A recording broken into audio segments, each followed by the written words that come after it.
वे पुरस्कृत हुए, लेकिन नासमझों की कोई कमी नहीं। और आप में बहुत हैं जो नासमझ हैं। कुछ बातें हैं जो देखने से दिखाई नहीं पड़ती, और मनुष्य के भीतर क्या घटित होता है जब तक आपके भीतर घटित ना हो आपको पता नहीं चल सकता। अगर आप बाहर से देख रहे हैं तो यह भी हो सकता है कि आपको लगे कि दूसरा आदमी पागलपन कर रहा है, लेकिन आखिरी हिसाब में आप पागल सिद्ध होंगे। कुछ चीजें हैं जो केवल भीतर ही देखी जा सकती हैं, और जब तक आप ना उतर जाएं उसी अनुभव में, तब तक उसके संबंध में आप कुछ भी नहीं जान सकते। कोई प्रेम में है, चुप हो जाए, खड़े रहने दो, उनको खड़े रहना है तो, लेकिन चुप रहें। कोई प्रेम में है तो बाहर से आप कुछ भी नहीं जान सकते कि उसे क्या हो रहा है। कोई आनंद में है तो भी बाहर से नहीं जान सकते कि क्या हो रहा है। कोई दुख में है तो भी बाहर से नहीं जान सकते कि भीतर क्या हो रहा है। भीतर तो आप वही जान सकते हैं जो आपके भीतर हो रहा हो। इसलिए भक्त अक्सर पागल मालूम पड़े और लगा है कि उनके मस्तिष्क खराब हो गए। लेकिन एक बार मस्तिष्क खराब करके भी देखना चाहिए, वो स्वाद ही और है। और वो अनुभव का रस एक बार आ जाए तो आप दुनिया भर की समझदारी उसके लिए छोड़ने को राजी हो जाएंगे। लेकिन कुछ छोटी सी बातें बाधा बन जाती हैं। एक तो यही बात बाधा बन जाती है कि जो हमें नहीं हो रहा है वो दूसरे को भी कैसे होगा। आप मापदंड नहीं हैं और न कसौटी हैं।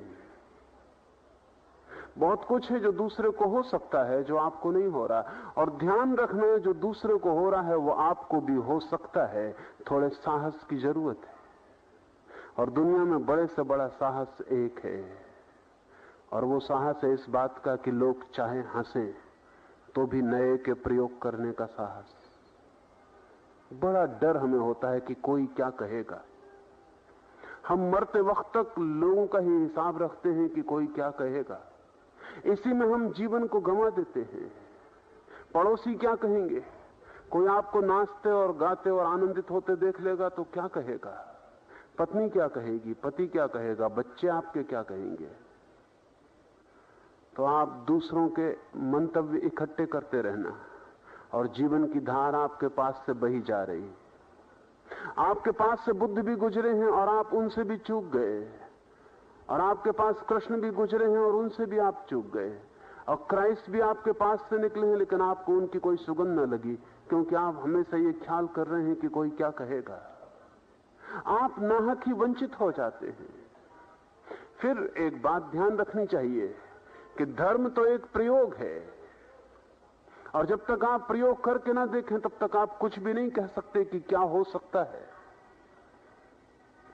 नए के प्रयोग को करके देखकर ही निर्णय लेना चाहिए। यहां दो तरह के लोग हैं, एक जिन्होंने प्रयोग किया है और एक जो बिना प्रयोग यहां खड़े रहे। और मजे की बात यह है कि जिन्होंने प्रयोग किया है वे शायद किसी से कुछ भी ना कहें, लेकिन जिन्होंने प्रयोग नहीं किया है वे तैयार हैं, उनका मन अब बिल्कुल तैयार है कि वो जाके लोगों को कहें कि वहां क्या हुआ। अगर आपने प्रयोग ना किया हो तो किसी से मत कहना कि वहां क्या हुआ, क्योंकि जो भी आप बोलोगे वो झूठ होगा, वो आपका अनुभव नहीं। आपने अनुभव किया हो तो ही लोगों को कहना कि क्या हुआ, क्योंकि उस बात में कोई सच्चाई है। लेकिन हम ईमानदारी से जैसे जरा भी संबंधित नहीं रहे, और हमारा सारा व्यक्तित्व झूठा हो गया है। इधर मैं देखता हूं, इधर मैंने देखा सैकड़ों लोग थे जो हिल रहे थे, लेकिन रोक भी रहे थे कहीं सच में ही कोई चीज कपा ना जाए। क्या रोक रहे हैं? आपके पास बचाने को भी क्या है? बड़ा मजा तो यह है कि बचाने को भी कुछ होता तो भी कोई बात थी, बचाने को कुछ भी नहीं है। आप खो क्या देंगे? आपके पास है क्या जो नष्ट हो जाएगा? जो भी आपके पास है वो नष्ट होने योग्य है, लेकिन उसी को बचा रहे हैं। सुना है मैंने कि फ्रांस में क्रांति हुई तो बेस्टिली के किले में, जहां की आजन्म अपराधियों को रखा जाता था, क्रांतिकारियों ने दीवारें तोड़ दी और वहां के हजारों कैदियों की जंजीरें तोड़ दी और उन्हें मुक्त कर दिया। लेकिन वे कैदी आजन्म कैदी थे, कोई 20 वर्ष से बंद था, कोई 40 वर्ष से, कोई 50 वर्ष से भी बंद था। उनके हाथों और पैरों की जंजीरें सदा के लिए डाली गई थीं। जब वे मरेंगे तभी उनकी जंजीरें निकलेंगी। क्रांतिकारियों ने उनकी जंजीरें तोड़ दी, उन्हें मुक्त कर दिया और सोचा कि वे बड़े आनंदित होंगे। लेकिन आपको पता है क्या हुआ? आधे कैदी सांझ होते तक वापस लौट आए और उन्होंने कहा बाहर हमें अच्छा नहीं लगता है। और उन्होंने कहा कि बिना जंजीरों के हम सो भी ना सकेंगे। 30 साल 40 साल से जंजीरों के साथ सो रहे थे, अब हमें नींद भी ना आएगी। और जंजीरें अब जंजीरें नहीं है, हमारा शरीर का हिस्सा हो गई। हमारी जंजीरें वापस लौटा दो। और हमारी जो काली कोठरियां हैं वे ठीक हैं, क्योंकि सूरज की रोशनी आंख को बहुत खलती। और फिर इस बाहर की दुनिया में जाके हम करें भी क्या?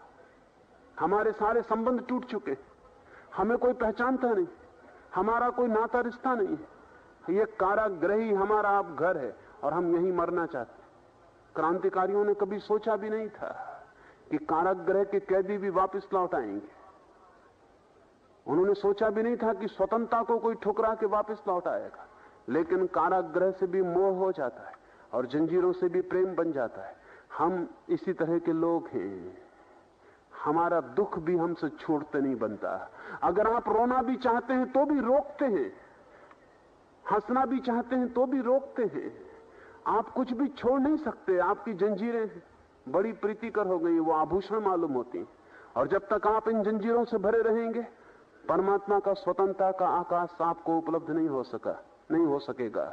आपको जंजीरें तोड़नी ही पड़ेंगी, आपको कटघरे तोड़ने ही पड़ेंगे, आपको फेंकना ही पड़ेगा बोझ जो आप सिर पर लिए। क्योंकि परमात्मा की यात्रा केवल उनके लिए है जो निर्बोझ है, जो हल्के हैं। भारी लोगों के लिए वो यात्रा नहीं है। एक छोटा सा प्रयोग था, आप ना भी कर पाए हो हिम्मत तो कुछ खो नहीं दिया। घर जाके अकेले में हिम्मत करने की कोशिश करना। यहां दूसरों का डर रहा होगा, घर चले जाना, द्वार बंद कर लेना।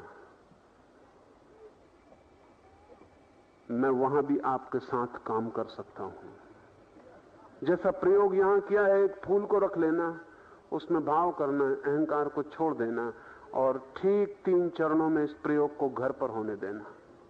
मैं वहां भी आ सकता हूं। और एक बार आपको झलक मिल जाए तो आप दूसरे आदमी हो जाएंगे, आपका नया जन्म हो जाएगा। और जब तक आपका नया जन्म ना हो तब तक आपका आज का जीवन और जन्म बिल्कुल व्यर्थ है। इस मुल्क में हम उस आदमी को पूछते रहे हैं जिसको हम द्विज कहते हैं, ट्वाइस बॉर्न। द्विज हम उसे कहते हैं, एक जन्म तो वो है जो माँ बाप से मिलता है, वो असली जन्म नहीं है। एक जन्म वो है जो आप और परमात्मा के बीच संपर्क से मिलता है, वही असली जन्म है। क्योंकि उसके बाद ही आप जीवन को उपलब्ध होते हैं। माँ बाप से जो जन्म मिलता है वो तो मृत्यु में ले जाता है और कहीं नहीं ले जाता। उसको जीवन कहना व्यर्थ है। एक और जीवन है जो कभी नष्ट नहीं होता, और जब तक उसकी सुगंध, उसकी सुवास आपको उसका संस्पर्श ना हो जाए तब तक आप जानना आप व्यर्थ ही भटक रहे हैं। और जहां हीरे कमाए जा सकते थे वहां आप कंकड़ इकट्ठे करने में समय को नष्ट कर रहे हैं। घर जाके इस प्रयोग को कर लेना। और ऐसा नहीं कि ये एक दफे प्रयोग कर लिया तो काम पूरा हो गया। इसे आप रोज सुबह कर ले सकते हैं। अगर एक 3 महीने आपने इसको नियमित रूप से किया, आप दूसरे आदमी हो जाएंगे, द्विज हो जाएंगे। और आप अनुभव करेंगे कि पहली बार खुले आकाश में, खुली हवाओं में, खुले सूरज में आपकी यात्रा शुरू हुई। और आप पहली दफा अनुभव करेंगे कि पृथ्वी पर होना धन्य भाग है और ये जीवन एक सौभाग्य है, अभिशाप नहीं। और परमात्मा ने इसे एक शिक्षण के लिए दिया है। जिन मित्रों ने प्रयोग किया है उनमें से बहुत से मित्र गहरे झलक लिए। वे इस प्रयोग को घर जारी रखेंगे तो उनकी गहराई तो बहुत बढ़ जाएगी। एक बात ध्यान रखें, ध्यान को स्नान जैसा बना लें, रोज का कृत्य। जैसे शरीर को रोज धो लेना पड़ता है तभी वो ताजा और साफ होता है, ऐसे ही मन को भी रोज धो लें तभी वो ताजा और साफ होता है। और जिनके मन ताजे और साफ नहीं है वो भगवान का आवास नहीं बन सकते। उसे हम बुलाते हैं लेकिन हम तैयार नहीं हैं। उसे हम चाहते हैं कि वो मेहमान बने, लेकिन हमारे भीतर गंदगी और कचरे के सिवाय कुछ भी नहीं। साधारण अतिथि घर में आता है तो हम बड़ी तैयारियां और बड़ी सजावट करते हैं, और हम परमात्मा को बुलाते हैं बिना किसी तैयारी के। वहां हमारी कोई सजावट नहीं। और ध्यान रहे, वो अतिथि आने को तैयार है, लेकिन मेजबान तैयार नहीं।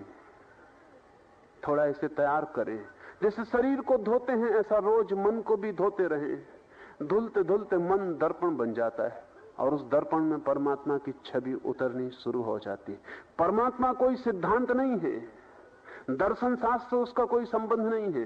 परमात्मा एक अनुभव है, और सारे शास्त्र भी आपके पास हो तो व्यर्थ हैं जब तक परमात्मा की अपनी निजी एकांत प्रतीति ना हो। और एक छोटी सी प्रतीति और दुनिया दूसरी हो जाती। फिर इस दुनिया में कोई दुख नहीं, और कोई चिंता नहीं, और कोई मृत्यु नहीं। अमृत की तरफ एक इशारा हमने यहां किया है, एक प्रयोग छोटा सा किया है। जिन्होंने हिम्मत की वे उसे दोहराएं, जिन्होंने हिम्मत न की वे भी घर जाके एकांत में हिम्मत करने की कोशिश करें।